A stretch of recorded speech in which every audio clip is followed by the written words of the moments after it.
여러분들은 부동산 거래, 이것을 당근 마켓이라고 해요. 요즘에 당근으로 바뀐 것 같은데, 당근을 통해서 부동산 직거래를 해보신 경험이 있으신가요? 저도 최근 몇 달 전에 이런 서비스가 있다는 것을 알고 제가 직접적으로 제 매물도 등록하고 관련돼서 사람들도 만나보고 직거래죠.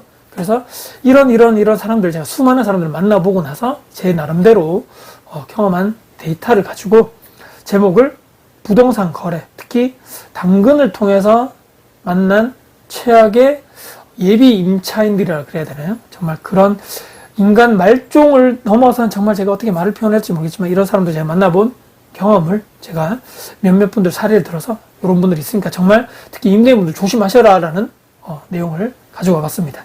시간 약속 관련돼서 잘 안 지키시는 분들도 많았고, 간 보시는 분들이 있죠. 요거 가격이 이렇게 되는데 요거 좀 더 깎아주시면 안 되나요? 아니면 요거에서 옵션을 좀 더 넣어주시면 안 되나요? 입주가 요 정도 되는데 한 달 정도 있다가 입주해도 되나요? 아니면 3달 정도 있다가 내가 지금 돈이 들어오는데 그때 입주해도 되나요? 또는 보증금을 분납해서 내가 이렇게 200만 원이면 50만 원에서 4달치를 보증금 분납해서 이렇게 좀 할 수 없나요? 아니면 아예 그냥 월세를 많이 드릴 테니까 무보증으로 내가 지금 들어갈 수 없나요? 등등. 그리고 본인 신상에 대해서 절대로 말하지 않는 분들 있죠. 그런 분들도 제가 통화를 하면서도 느꼈습니다. 도대체 아니 뭐 나이대가 어떻게 되시고 직장인 분이신지 아니면 뭐 어떻게 되시는지 전혀 그거에 대해서 나는 공개할 수 없어, 이런 분들도 계셨습니다. 그리고 같이 살게 좀 해달라고 했을 때 아니 도대체 그 원룸, 좁은 원룸에 도대체 몇 명이 사시려고 여쭤봤더니 5명 정도가 번갈아 가면서 거기에 숙소식으로 살면 안 되냐, 추가적으로 이런 분도 계셨습니다. 내가 지금 개 키울 장소가 없는데 지금 부동산 통해서 물어봤더니 임대인분들이 다 싫어한다는 얘기죠. 아니 강아지가 도대체 몇 마리시냐, 5마리가 있다 하더라고요. 저는 그래서 죄송합니다, 저희 원룸에서는 전체적으로 애완동물 사육이 안 되기 때문에 이런 부분은 양해를 좀 해주십시오 라고 돌려보낸 분도 계시고, 어떤 분들은 사업이 내가 정말 망해가지고, 당근 보통 이렇게 채팅으로 오죠. 사업이 망해서 피신해야 될 곳을 찾는다는 분도 저에게 메시지가 온 분도 계시고, 진짜인지 모르겠습니다. 그리고 어제 내가 알바를 거기 얻어가지고 첫 출근했는데 알바비가 바로 나오는 게 아니죠. 한 달 뒤에 그런 돈이 들어오는데, 월급 들어오는데 그때 가서 월세 주면 안 되냐, 그러니까 한 달 그냥 살고 내가 나중에 후불로 월세 주면 안 되냐, 이런 사람들도 있었습니다. 지금 제가 이렇게 쭉 얘기했던 분들은 그냥 뭐 해프닝으로 끝날 수 있는 거죠. 근데 제가 오늘 영상을 촬영하는 이 정말 저에게 임팩트를 줬던, 한 달간의 최근에 저에게 이런 것을 정신적인 이런 물질적인 시간적인 스트레스를 줬던 한 예비 임차인, 정말 요분은 정말 무서운 분이거든요. 한번 사례 한번 들어보십시오. 젊은 20대 여성분이었습니다. 제가 그래서 직접적으로 보러 온다 하셔가지고 약속을 잡고 방을 보여드렸죠. 건물 소개도 해드리고 보증금은 얼마에, 현재 건물의 대출은 얼마가 있고, 처음에 이분이 혼자 오셔가지고 방을 쭉 보시길래 제가 쭉 설명해드렸죠. 그 다음에는 친구와 같이 와서 같이 좀 볼 수 없냐, 또 그 다음에는 며칠 뒤에 또 연락이 와서 어른 한 분을 제가 모셔가야 되는데 어른 한 분 같이 가서 같이 좀 방을 볼 수 없냐, 와서 여쭤봤죠. 방을 같이 다 보고 나서 여기 아주머니 같이 오셨길래 여기 누구시냐 했더니 전 처음에 어머니인 줄 알았거든요. 어머니가 아니고 먼 친척이 여기 사시는데 친척 그런 어떤 아주머니랑 같이 와서 보고, 그때까지도 분위기가 좋았습니다. 여기 어른이 보시기에도 좋구나. 아직 사회초년생인 것 같은데 젊은 분이 오셔가지고 방을 보고 이렇게 건물 보기 잘 모르기 때문에 어른분이 오셔가지고 같이 보고 제가 설명 다 해드렸죠. 근데 버터님 그분도 좋아하시고 저도 이게 됐네, 계약하시죠. 그래서 계약할게요 라고 했습니다. 아니 지금까지 들어보면 뭐 물 흘러가는 대로 지금 잘 흘러가는 데라고 생각하실지도 모르겠지만 이제 지금부터인 거죠. 가계약금을 그래서 보통은 넣으라 그러죠. 가계약금 넣어라, 그래야지만 나도 부동산 물건을 내리고 이제 당신에게 물건을 주고 내가 계약하고 나도 믿지 않겠는가. 근데 그렇게 얘기를 했더니 그거는 좀 이렇게 하는 거죠.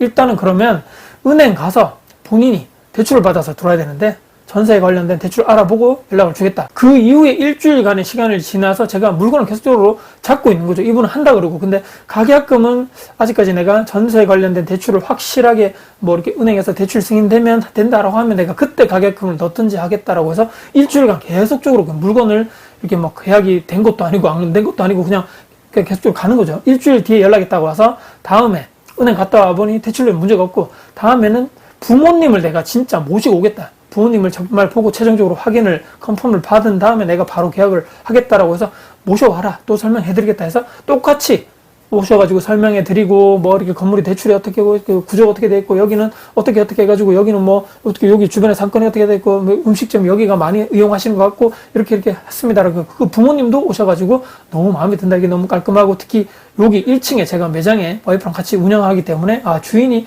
여기서 같이 있으면서 운영을 하고, 건물 임대 관리하네. 아, 깨끗하게 관리되겠구나. 너무너무 좋다.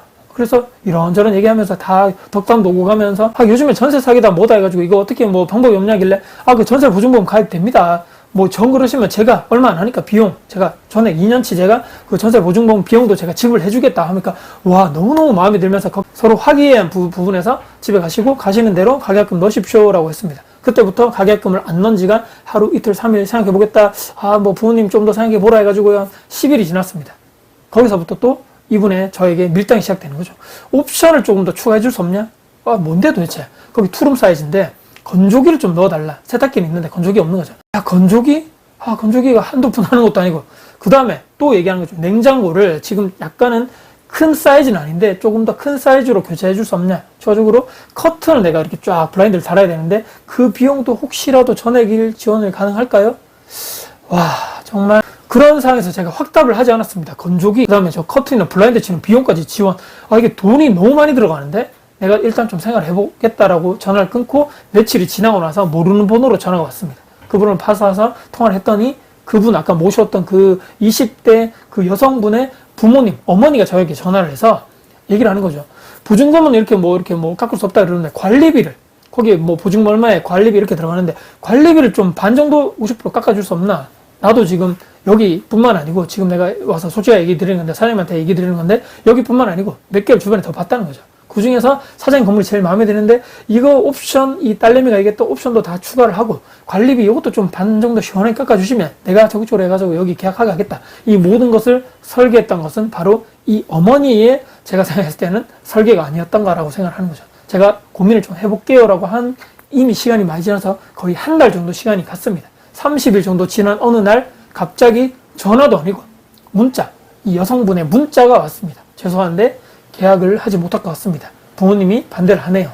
30일 동안 저는 다른 부동산 소장님이 전화가 와서 손님 모시고 온다 해서 아, 여기 지금 곧 계약할 거라고, 가계약금만 넣으면 된다 다 보고 갔고, 아, 제가 뭐 혹시라도 불발이 되면 연락 드릴게요 라고 했던 그 30일간의 계약이 있죠. 그 시간 분명히 뭐 부모님까지 오셔가지고 설명 다 해드리고 이 옵션 관련된 것만 이제 협의를 해서 제가 할 수 있는 것까지만 해서 얘기를 해서 계약을 하자라고 얘기를 하려고 했던 게 벌써 한 달 정도 지났는데 문자 한 통 턱 와서 뭐 부모님이 반대한다 해가지고 못하겠네요 라고 왔습니다.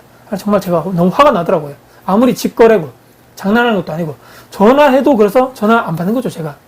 그래서 급기야 저를 차단을 박아버렸습니다. 아, 정말 제가 이렇게 생각이 들더라고요. 이런 블랙리스트를 만드는 업체나 시스템이 없을까? 모든 임대인 분들이 좀 공유를 할 수 있게. 악성 임대인 뭐 신상 공개한다 이런 얘기 있죠. 반대로 악성 임차인 분들 있죠. 이런 분들도 이렇게 다 신상 공개가 그들끼리 이렇게 커뮤니티가 돼가지고 이런 분들 절대 봐십시오 해서 거기 스토리를 쫙 올려주는 그런 시스템이 있으면 참 좋겠다라는 생각을 이런 경우에 대해서 좀 했습니다. 아니, 거의 다 제가 맞춰드리겠다라고 하면서 건조기 관련된 것도 제가 그렇게 비용을 좀 알아보고 있었거든요. 다 맞추겠다고 했는데도 좀 다른데 계약을 했겠지. 그래, 뭐 재면서 생각을 하면서도 저는 그 시간 동안 한 달 정도의 그 시간 동안 노력이나 에너지 쓴 게 너무 화가 나고 그 사람에게 괘씸하다라는 얘기입니다. 직거래가 이리 리스크가 크구나.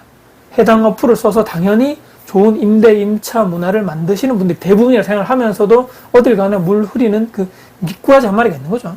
그냥 수수료 내더라도 제가 느낀 결론은 부동산 소실장님을 통해서 거래하는 것이 가장 안전하고 확실하겠다라는 생각을 했습니다.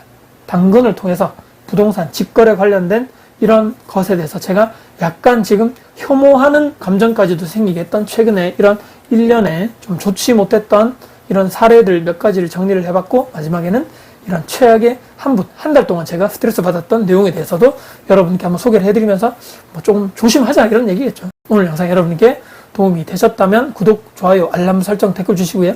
영상 주변 분들께 공유될 가치가 있다고 생각하신다면 널리 공유 부탁드리겠습니다. 여러분들 진심으로 응원하겠습니다. 임대인 분들도 화이팅입니다.